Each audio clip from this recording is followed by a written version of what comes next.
Just about 2 minutes gone past the hour in the morning time. It's the sound of Classic 105.5 and 105.9 on the FM band. Good morning to you again, to all of our listeners and those of you just joining us. We say thanks for being part of the broadcast. This is To The Point for today, the 17th day of the month of March. Indeed, it's a pleasure being here with you. I say good morning and welcome to our viewers that's just joining us via television, Channel 7, Channel 11, Channel 20 if you're in cable, and a special and warm good morning to you if you on our Zoom link, our Facebook page or the YouTube channel or the regular guest that's on the World Wide Web at www.gbn.gd. I'm Joseph Cadore and I say thanks for being part of this morning's broadcast. My guest this morning is Thursday, and as we can well appreciate, we have members of the Royal Grenada Police Force, specifically the Community Relations Department of the Royal Grenada Police Force. Two wonderful gentlemen. I think anything after this, we probably just have to make them employees of the Grenada Broadcasting Network. My dear comrades, good morning to you. How are you doing? Good morning, Joseph, and good morning to your listening and viewing audience. Indeed, it's a pleasure being here with you. How are you? All is well on your end? All is well on my side. Okay. We're gonna delve into a conversation. It's not a new topic that we've spoken, but we've had these conversations at different points, different levels. The issue and the concern of perennial larceny, and I know some people they hear it, and I often say it is not one of the sexy topics. In that, when people hear it, their ears don't perk up and they get agitated to offer some response to it, because very often it happens right under our nose. We see it. We probably sometimes even aid and abetting it, not even realizing the consequences and the impact of the issue. So before we delve into it, though, and I know this today for the Royal Grenada Police Force, it has a special place in your heart, even more so because I know the commission is getting set to have a meet and greet, interact with farmers and other stakeholders in the industry. But to put it into perspective, perennial larceny, what is it really? What are we referring to when we hear the term perennial larceny? Well, perennial larceny, according to our laws, is the detaching from its growing reality of any fruit, root, shoot, crops, vegetable, anything that can be used as food to man or beast. So actually, it's not just stealing something, but it's taking it from its growing reality. So, and it's anything that can be used as food to man or beast. So when you hear about perennial larceny, you're already speaking about going directly to the farm, going directly to the cultivated lands and stealing something. And for those who don't understand stealing, you're thieving. Yeah, because I know sometimes stealing sounds kind of cute, it sounds kind of cute. How much of a problem, gentlemen, is the issue of perennial larceny? According to our statistics, there have been a slight reduction in perennial larceny, but still, the issue of perennial larceny remains a scourge because of the long-lasting implications, the depth of the effects of the larceny itself. Because we have to remember that most of the people that are involved in agriculture, that is the sole source of income, most of them, and that is what they rely on to feed their families, to pay their mortgages, to put food on the table, send their children to school, and so on. And when we hear of a report of perennial larceny, it's something that is very touching to us.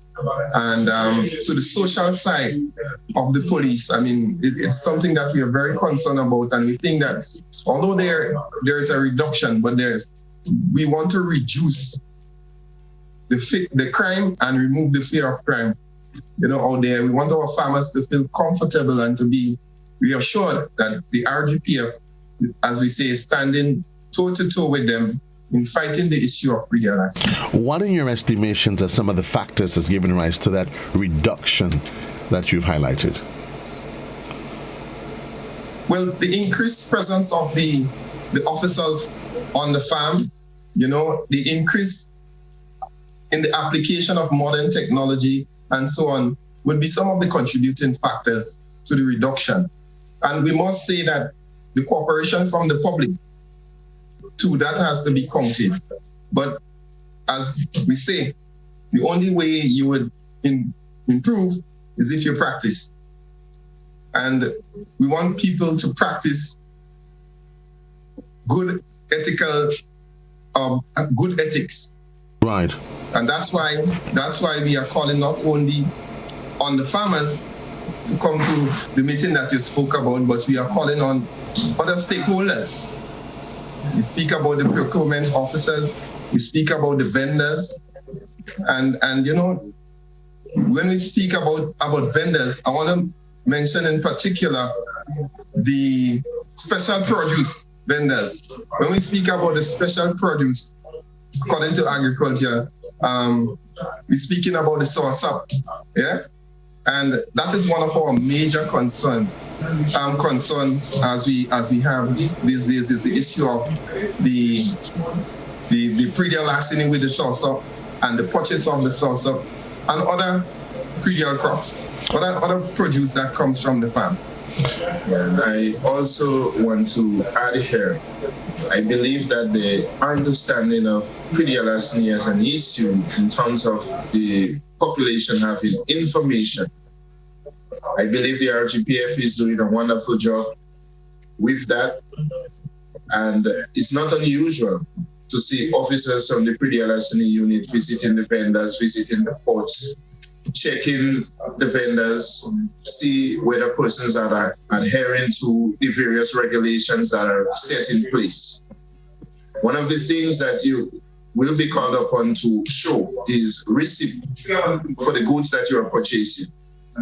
The officers will be looking for contact number. For example, a man might be selling mangoes and the question going to be asked, who did you purchase those mangoes from? And the police want to be in a position where they can trace that information. Now that is important. We are saying to vendors, do not buy from the random person. It might be cheap, but if they are unable to provide you with the details, I think therein lies a red flag and a concern.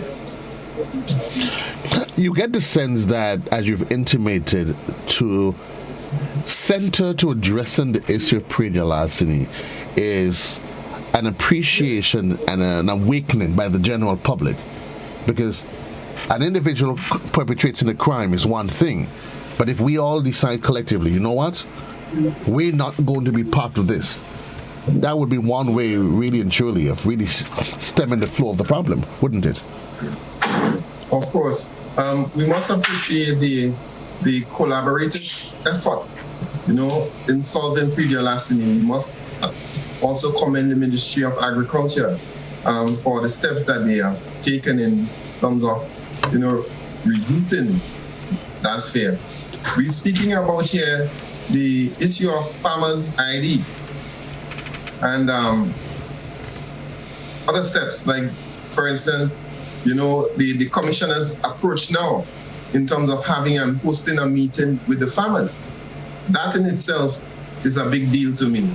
It shows that the RGPF, we are really concerned, and although we can say safely that there is a reduction, we are still looking for a further reduction towards that issue. And it shows it's not only a corporal like me that is coming to speak to you, but the hierarchy, the commissioner of police. So often when people come to visit us, they ask to see the person in charge. But here you have the chief of staff, you have the commissioner of police wanting to meet with the farmers and other stakeholders. And I'm making this appeal to the stakeholders, the farming community, to make a special effort to go out there to the Look Cinema that is on Gladstone Road, Grenville, on the 23rd day of March 2022 at 4 p.m. This is a meeting that is a once in every year, once in every 5 years opportunity that you are getting to meet with the commissioner to share your concerns, because we see it as a way that we can use your input, hear from you, what you have to say, what contribution you can make in solving the issue. And don't miss out on this opportunity, because all farmers will benefit from this opportunity. And in case you're wondering, the 23rd is actually next week, Wednesday. I know sometimes when we hear dates in our head, it seems far away. So the 23rd is actually is in fact next week, Wednesday. So you can go into your phones, put it into your calendars, and so at least you can be part of that conversation. Constable Lewis, you know, we've grown up. We grew up here in the yesterday I was speaking to somebody from the Child Protection Authority, and the emphasis, they wanted to remind us that child protection, that should be a conversation that we should all be part of. We grew up here, and tourism is everybody's business. But very often when you have a predial larceny, people seem to think it has nothing to do with me, and it's to do with somebody else. But the reality of it, Constable, is that it affects each and every one of us much more intimately than we realize. I think sometimes, we take the path of less resistance, and if we are not confronted directly by an issue, we may choose to be, show it no mind. But predial larceny ultimately affects food security, the health of this nation. We have had situations in the past where farmers would have resorted to their own measures in terms of standing up to the thieves. And we have had situations where farmers would have put needles in produce. And that in itself represents a threat to many lives. So we are here promoting the meeting today, and we are saying to farmers, we understand that you're frustrated. Commissioner intends to stand shoulder to shoulder, toe to toe with you in solving the issue. The RGPF and all the officers that are under the command of Commissioner won't be able to solve predial larceny by itself. We won't be able to mitigate against all the issues. So we are bringing all the stakeholders on board. That's why we say, let the vendors come, the established farmers, the young farmers, even someone that may not even be in farming now, and it might be your intention to get involved in the industry. Come and receive some information, share your ideas. We don't want to sit in a room and develop 10 talking points or 10 strategies and say, this is what we have for the farmers, without any input from the farmers. We want to know, what are we getting right? What are we getting wrong? What can we do better? Because farmers are still suffering. Though we have had that reduction, Commissioner would have eloquently stated it, that any call for service as it relates to predial larceny is an issue that the nation cannot afford at this particular time. Hence, the relevance and the timing of such a meeting. And we are already employing farmers out there. If you have a vehicle, that might be a time for you to call that farmer that you know that does not have transportation. Carpooling, whatever we need to do, let us get as much farmers into that meeting as possible. It's also the intent of the RGPF to have follow-up meetings at the district level. So a framework can be decided from that initial meeting, and going forward, there will be other meetings. We want to revitalize our farm watch committees. They are very effective. They operate at the district level. It's easier for a farmer to go to his farm watch president than probably to have access to commissioner. It's not often you're going to have that occasion. So we are setting up the measures, we are setting up the mechanism, we are putting the right people in the right places, and we want to have that national conversation. Right. It shouldn't just be about a meeting. Maybe we should declare the month to be predial larceny month, that everybody could come on board. Let's have that conversation. Let's have information. Be concerned about the cabbage or the tomato that you're purchasing and who you are purchasing it from. Ask questions. You said that is the conversation we want, and that's the direction we want to go. Well, you said a farm watch program. What, in fact, is a farm watch program, and how exactly, how does it work? Well, the Farm Watch program is organized as a group. Yes, it's organized by the persons who are directly involved, the farmers themselves. All right. So in that case, the farming community in the Birch Grove area, take for instance, the farmers there would come together and they would form their own group, their own association, and they would be looking out for each other. In that case, if Farmer Lewis begins to lose produce from his farm, he would alert the other farmers and they would unite, maybe do stakeouts, in order to catch the culprit. So Farmer Lewis now, who is losing produce, can tell Farmer James, who is a bit higher up, because when they cannot steal or when the produce from his farm runs out, right, who's next? So it is said that when your neighbor house is on fire, you should wet yours. And you should not only wet yours, but assist the neighbor in putting out the blaze as well. All right, and let me add that the Farm Watch committees are led by farmers, and they work in close conjunction with the police, but they are the engine that drives that organization. There is presidents, there's vice presidents, and other committee members. And the importance of that is like teaching a man to fish. Further importance is easier to communicate to a group than individuals. And it creates a situation whereby you can share information easier. It creates a situation where you can find persons. Because to be elected as a president, you would have to have some level of credibility. And so it's a very organized process. And organization usually filter out confusion, and it's easier to operate in that sphere. Right. Hence the reason why we're promoting the Farm Watch committees. There is a Farm Watch committees, and you've also highlighted the introduction and the role of technology into this conversation of addressing perennial larceny. Let's focus on that for a bit. How much of a factor and how adaptive has it been, and how embracing in terms of getting farmers to understand the need to use technology as part of this whole conversation? Joseph, we understand the challenge. It is a challenge, though. It is a challenge because we know that there is a cost factor, initial cost factor to it. And in some instances, farmers are complaining that to use solar panels and stuff is very costly. But we have seen, a few farmers employing that strategy, and it works. The cameras act as a deterrent to thieves.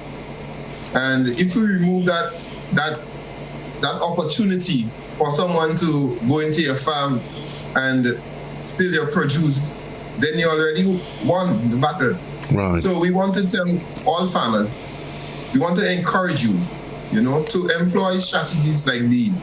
There might be a cost to it at first, but eventually, it may not stop a thief who is desperate, but you can catch that thief if you have footages that you can present to the police. So, that can make it easier to solve the crime. Yes, and what we can also consider when we meet and when we form committees and we get in place, it just might be possible for one farmer to share his technology with another farmer. And all that can help.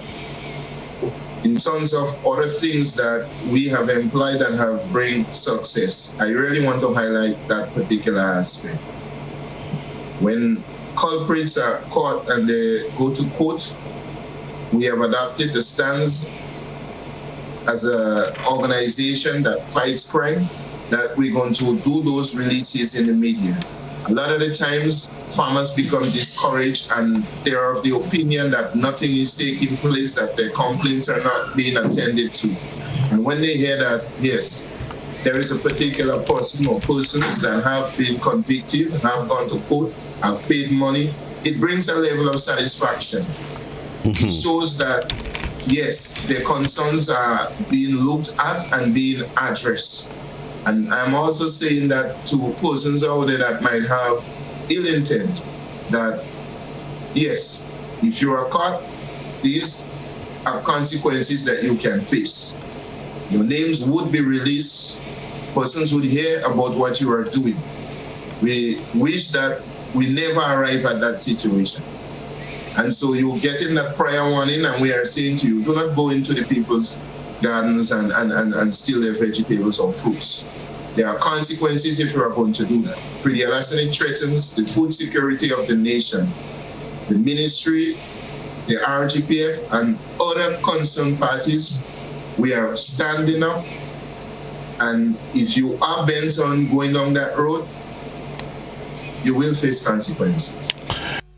We're looking at the clock, 25 minutes gone past the hour. We have to take a quick commercial break, though.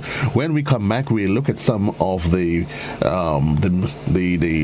laws in terms of persecution and fining. We'll talk about that. And what are some of the means and mediums that farmers can use? Some have argued that maybe we probably need to give all registered farmers the conversation of them having licensed firearms. That's a conversation that we held. We'd head into that direction when we come back on To The Point, right here for today, Thursday, the 17th of March. We'll be right back.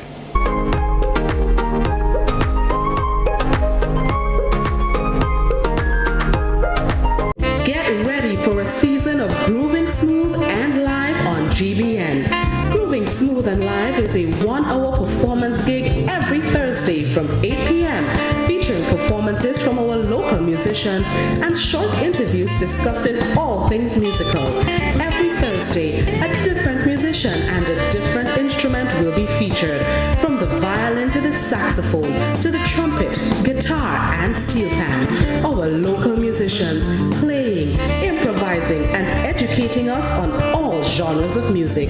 Join GBN with host musicians Matthias and Shireen, and a special guest every Thursday at 8 p.m. It's Grooving Smooth and Live on GBN.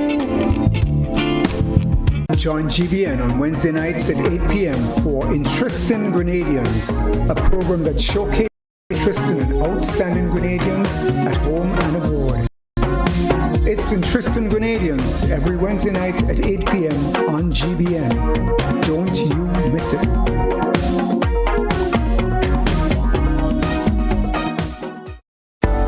Join GBN Television and K105 FM on March 22nd and 29th from 8 p.m. for the Antillean Life Health Forum, a new focus on health, a collective approach, made possible by Antillean Life Insurance, Spice Isle Imaging Center, Gittins Healthcare, Grenada Planned Parenthood Association, Grenada Paper Products, Hubbard's Motor Department, 7 Seas, and the Grenville Credit Union.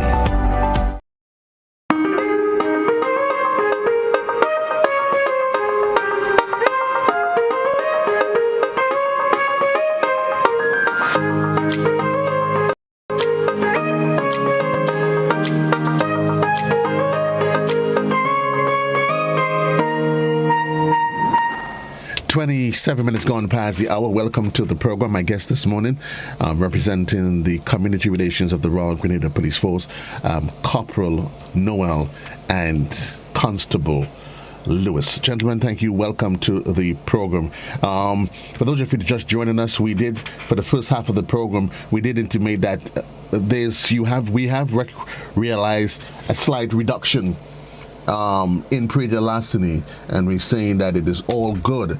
But one of the highlights of today's conversation is a meeting that is set for the 23rd with the Commissioner of Police, where he's meeting all of the stakeholders, vendors, farmers, to have a consultative exercise that allows for them to share directly with the man himself. But let's take the conversation further. And a contributor on social media, they're asking the question as to whether or not the issue of predial larceny, it's an indictment that can be placed at the feet of farmers themselves that's stealing from their very counterparts. So, can you repeat the question? You didn't take many. So, a contributor on social media, they're asking the question whether or not the the issue of predial larceny, whether or not the farmers themselves are the one, whether they are the ones perpetrating the act against their other colleagues. Well, we have seen that in the past, and we cannot deny that it's taken place. But in being your brother's keeper, we would also urge farmers who have knowledge of that occurring to report it to the police station nearest to them. Because no one is immune from being prosecuted for predial larceny. I've seen persons of all walks being prosecuted for predial larceny or crime generally. So if anyone have knowledge of that taking place, then bring it to the attention of the police, and maybe with the presence of some evidence, some prosecution can take place as well. Joe, on that note, I just want to reiterate how important the RGPF view the farming industry or the agricultural sector. In recent times, we have seen that there was a plea for a senior officer, and the commissioner has since done just that. He has assigned a senior superintendent of police to the predial larceny unit in the Ministry of Agriculture. And that in itself speaks volume in relation to the effort that the RGPF is making towards putting an end to that scourge of predial larceny. Let's look at the law. As you said, nobody's immune from the law. So in terms of penalties, let's talk about that. Constable? Well, there are different offenses under the Predial Larceny Act, and the penalties varies, but there are cases where persons will be both fined and confined. And in layman terms, I'm saying that you would be arrested and you will be asked to pay compensation. And that in itself, we are living in difficult times, and finances are hard to come by. It's better that you do not put yourself in a situation like that. Go into prison, then you still have to find that money to pay. That's a difficult situation. Joe, what I can safely say though, is that in recent times too, there have been an increase in the penalties. I don't have the exact penalties before me, but I can safely say that the legal aspect of that looks after this matter has also stepped up, because no longer will see like someone going to court in charge for stealing a bag of coconut and being sentenced like $75 and $100. One of the days, and we must commend all efforts that are made in relation to bringing an end to that. So we want to send a serious message out there to the perpetrators, the persons going on the people's farm and stealing the produce, passing by the side of the road, climbing the fences and jumping over into secured property and picking the mangoes and stuff. What you are doing is wrong. And you are contributing therefore towards crime and towards an ill society. And we are saying that is additional burden for the police, because one act of predial larceny can lead to another aspect of a crime. You jump into a man's property and you put the man in trouble. Because as Louis was saying before, we have seen farmers standing up on their own to fight this battle. You jump into the man's property, and the man, in an effort to defend his property, would maybe use some sort of violence. Okay, let's hammer on this one for a bit as to what sort of protection you get under the law as a farmer. If somebody they're intrude, you find them on your property, what sort of protection does the law offer to a farmer if in fact he decides, you know what, I'm going to do whatever it takes to protect my property? Joe, as any other situation, the farmer first has to assess what is taking place. So we're not asking farmers to put themselves in danger. Mm-hmm. So you assess more than likely the perpetrator may have a cutlass as well. So the perpetrator having a cutlass and being in that hot spot, it's more than likely that he would put up some sort of resistance. So you assess the situation carefully before you engage. Now, after assessing the situation, you would make the determination where you go from there. Should I alone try to capture this man? Should I call for assistance from the police? Mm-hmm. You know, should I just leave the garden and go away and report the matter to the police? Or should I call my family members? You know, and after assessing, we are saying avoid confrontation. Yeah? As much as possible, avoid the confrontation. You have seen the perpetrator, you know the perpetrator, especially if it's a situation where you know who the perpetrator is. Call the police, get the police involved. And I know from time to time we have complaints that the police have a delayed response, but at least you, in calling the police, you yourself, you might be saving yourself and your family from some sort of grief, because you stand the chance there of getting injured, or you might damage a person, you might even kill the person also, and you don't really want that to happen. So assess the situation. If it's possible, if you think that you can safely capture that person, then you can do that, because the law says you can do it.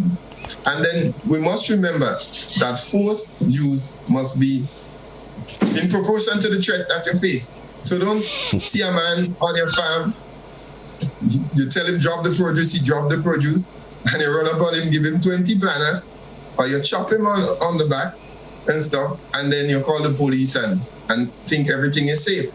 If you can capture him and isn't resisting, capture him. If he's resisting and you have to use force that is rendered just necessary. Don't be excessive in your, because I know farmers would say, if I see him on my property, I'm shooting him. Well, we're going to get into that part, because we're going to get into that element, whether the whole issue of arming farmers. The number on the inside, 435-2041, and certainly we've started taking contributions off our social media platform so that you can be part of the conversation. What is reasonable force? How do I determine that I am with him, I walk up to the man, and he may seem as though, well, he's complying, and maybe he's just gauging me as well to determine whether or not he can take me down. And that is true, Joe. That is so true. But all circumstances, they vary, right? So I cannot determine before or preempt that the force that you would use would be excessive or unreasonable. It's you explaining the situation, we getting the evidence to support what you're saying, and comparing it would determine what if it was reasonable or if it was unreasonable or excessive. But the truth is, one blow from me, Noel, one blow from me may be totally excessive depending on the size of the person that I'm hitting. And that one blow that I may choose to deal may just be all that it takes. But I guess the legal arm of the law is going to get into whether or not he was excessive. But Lewis, you wanted to add something? I normally say that whatever action that you're going to take, make sure it's an action that you were able to effectively carry out. Make sure it's an action that you would want to live with going forward. So it makes no sense that you know, in the heat of the moment, you just have a moment of madness and then the regret's going to follow. Law enforcement is there with you.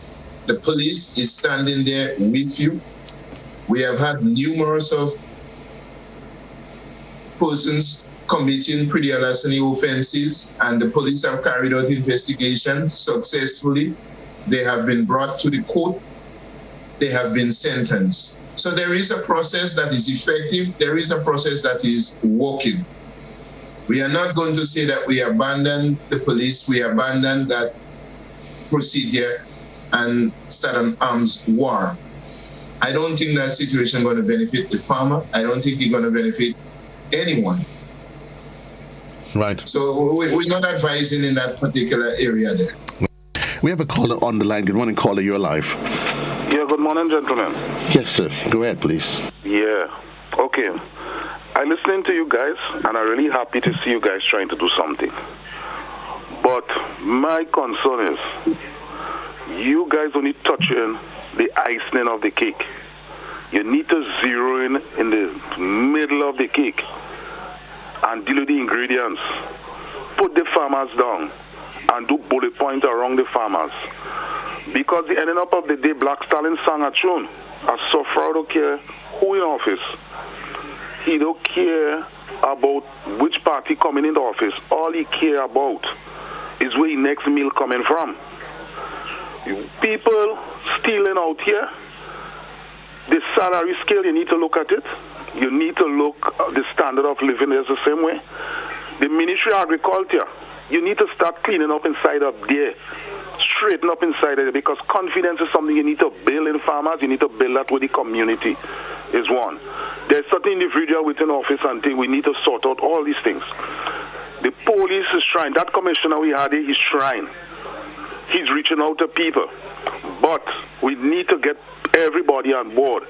And if you can straighten up within the Ministry of Agriculture, how are you going to reach the farmer when the farmers who have confidence in them? Then marketing board, we have marketing board competing with the same farmers. So people out here, look, just a cousin of mine lost a big goat 2 days ago. He calling the police. Nobody call 911. Nobody respond back to him. I talked to him yesterday to figure out if he'd get through. But this is what happened. People hungry out here and they're looking for answers. Putting people in prison, who paying for them? Me and you. Okay? Okay, sir. Thank you. So it's a lot of issues you need to look into. And then putting guns in the farmer hand, that's the next problem. All going up on all your hand again also. With only 100 and plus thousand, well, certain parts would not increase. I don't know what is the number. We need to fix that problem. This is a small number of people to deal with. Okay, sir. Thank you. Thank you. Well, in all fairness, we did not get into the issue. We never in any way sold the idea of putting arming farmers. We said we are going to get to that. So for the purpose of the conversation on what the contributor just intimated, this is not a position that was established by the RGPF. I want us to get that clear. Do not go. Yes, and Joe, may I just add to that? We understand the social issues affecting everyone out there. Yes.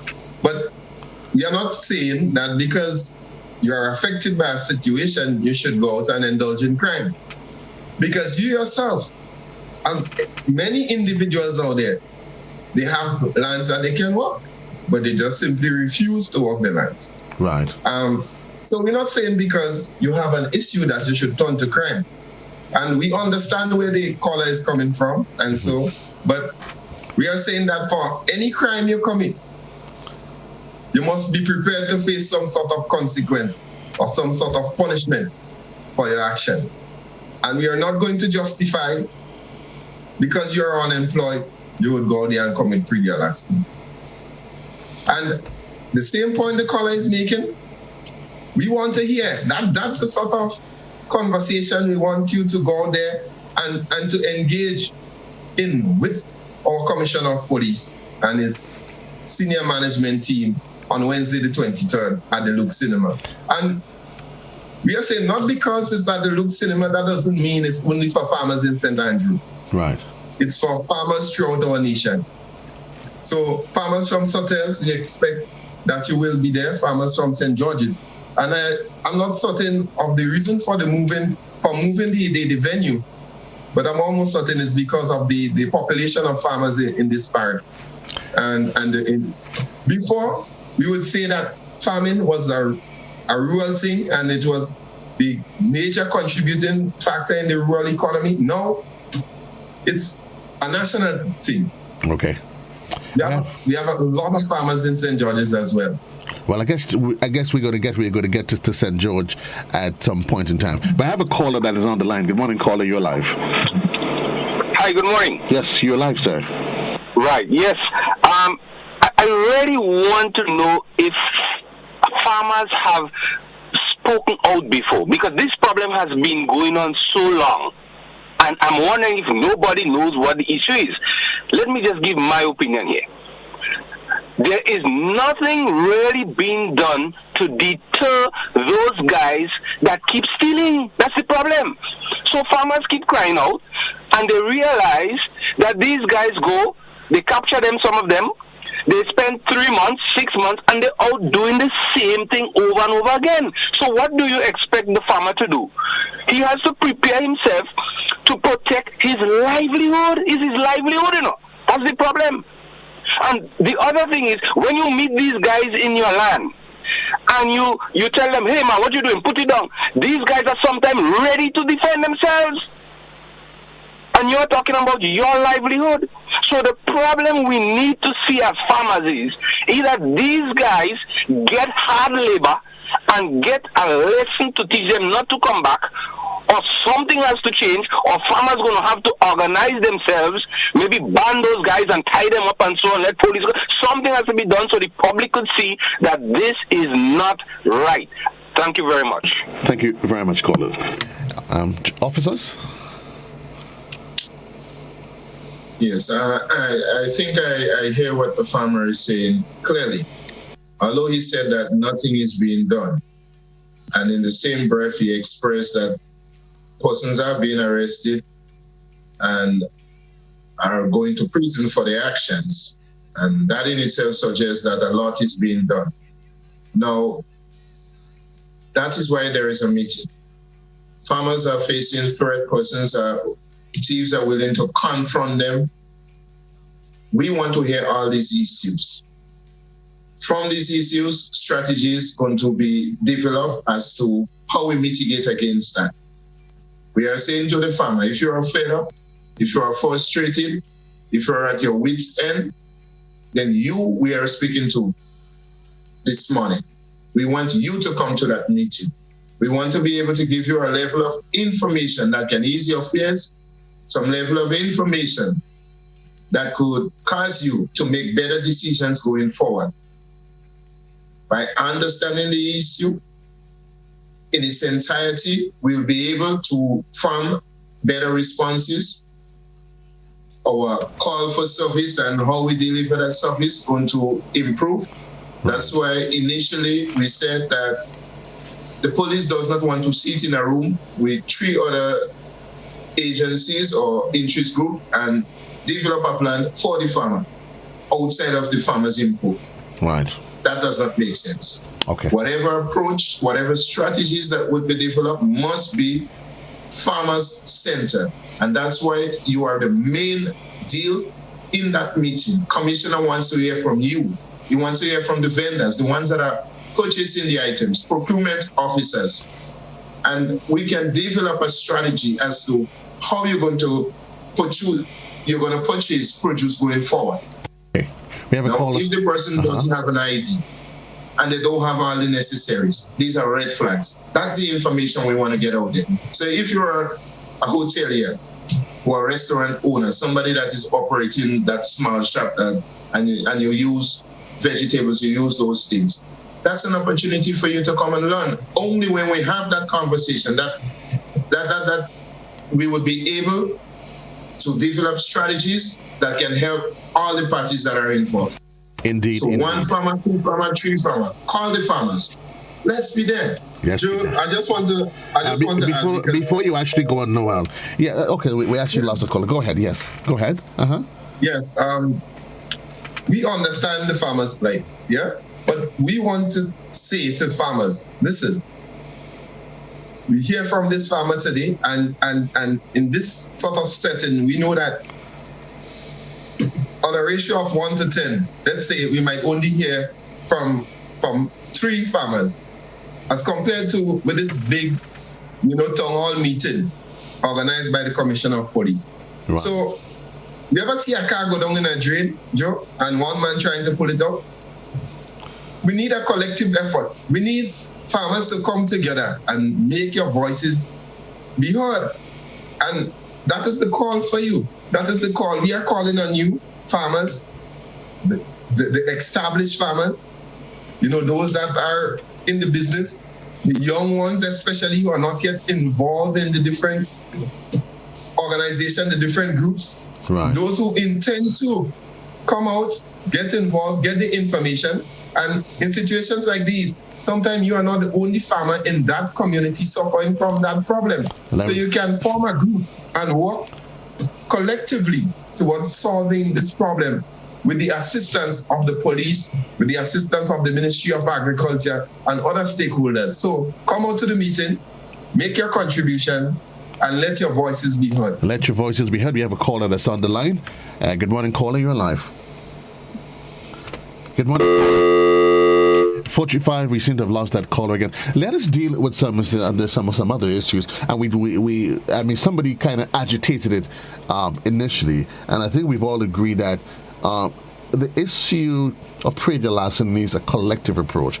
And some have argued that that specific issue is a reflection of what's happening in greater society, where we exist in a society where we seem to lose respect. Listen, when we are growing up, and it's something that when you look at it, how the issue of infringing on other people's rights, it's something that we take for granted. I'm almost said all of us when we were going to school, going into people's land, picking their produce was part of what we did. If you've never done that in your life, well, bro, lady, you've done well. But I've done it. That was part of growing up. And we live in a society, and even then, you knew it was wrong. But we seem to be in a culture now, in a society now, where there's lack of respect for life, property.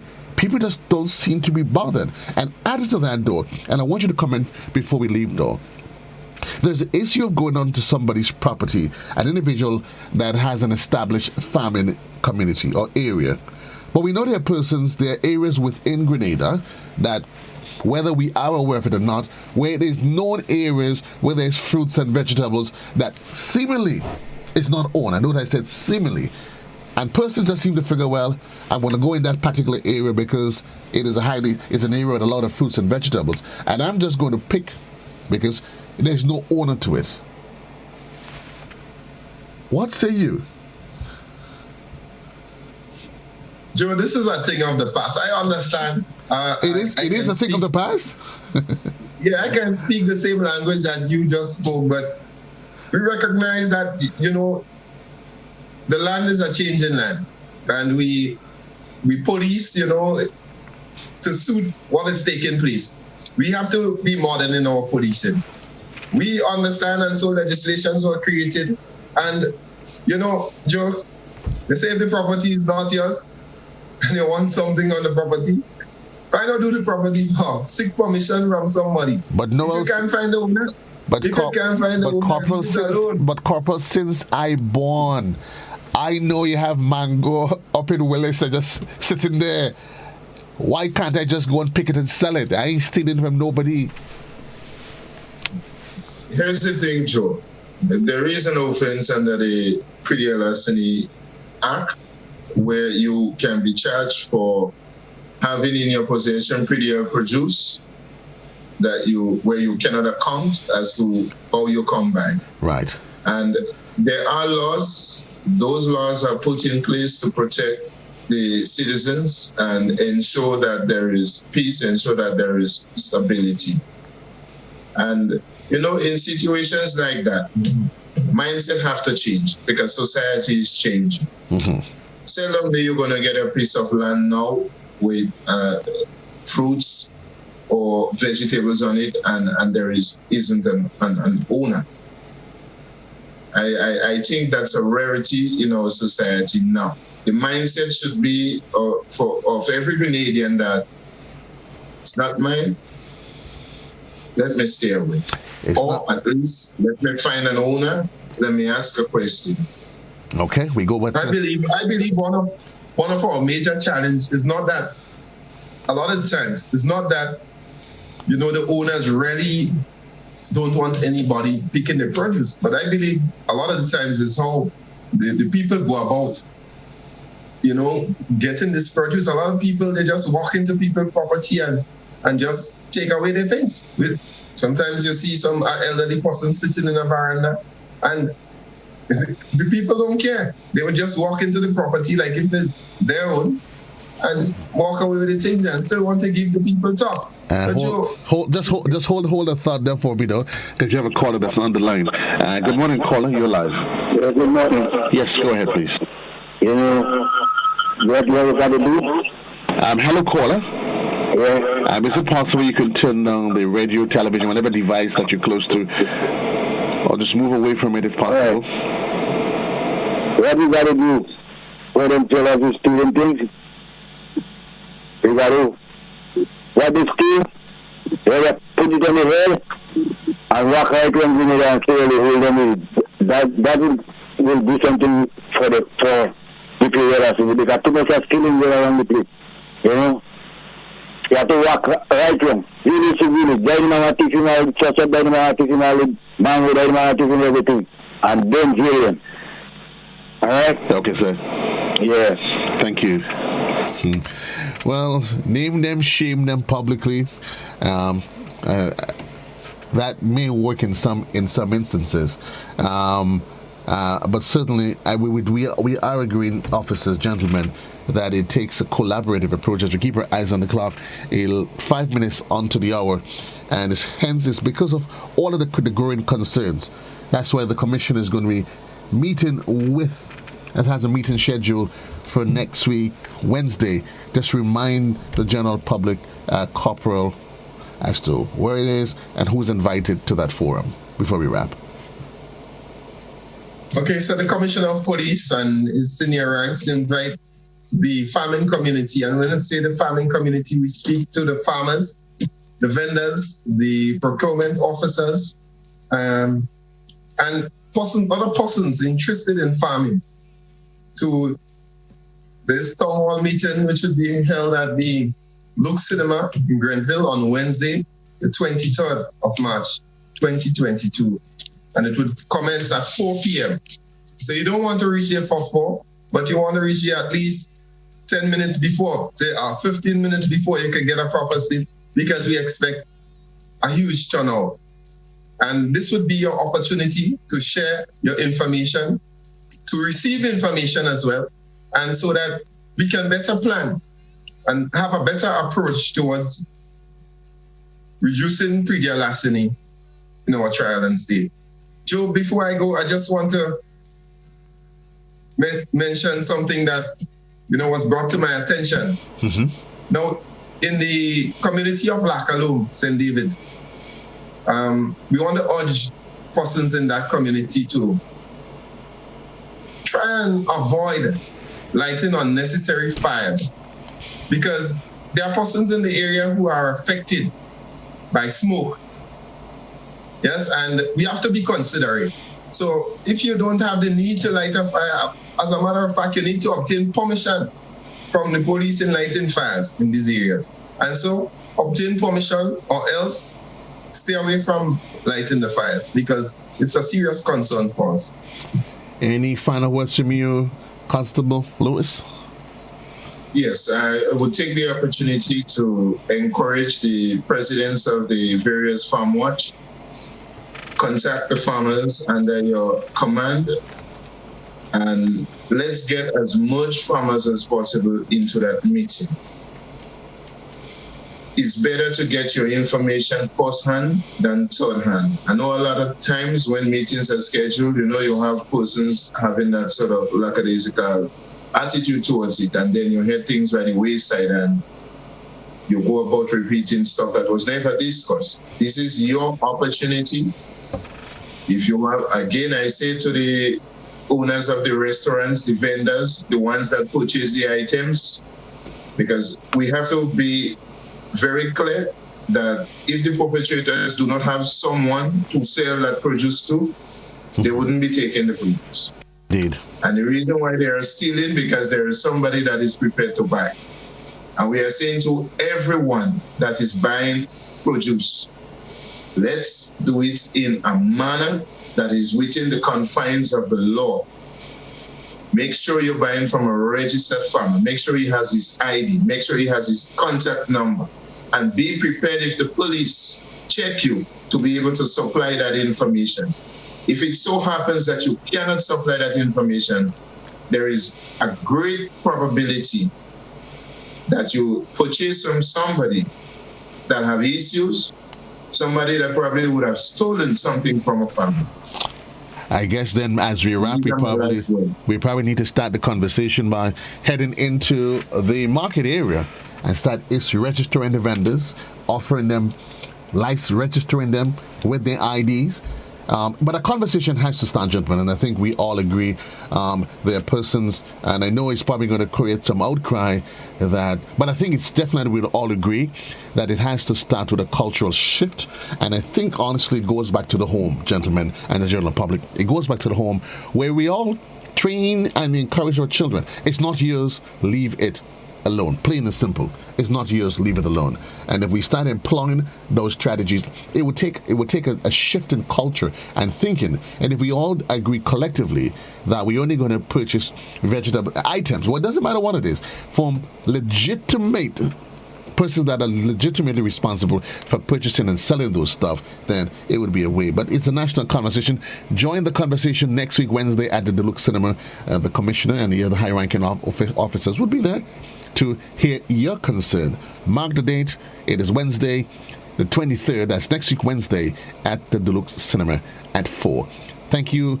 Again, thank you to the members of the Community Relations of the Royal Grenada Police Force. And to all those of you, the regular contributors, we say thank you. Good morning to you, Ingrid Bourne, Peter Mitchell, and everyone else that's contributed to the program. We say thanks for being part of this national conversation right here on To The Point. Have a great one.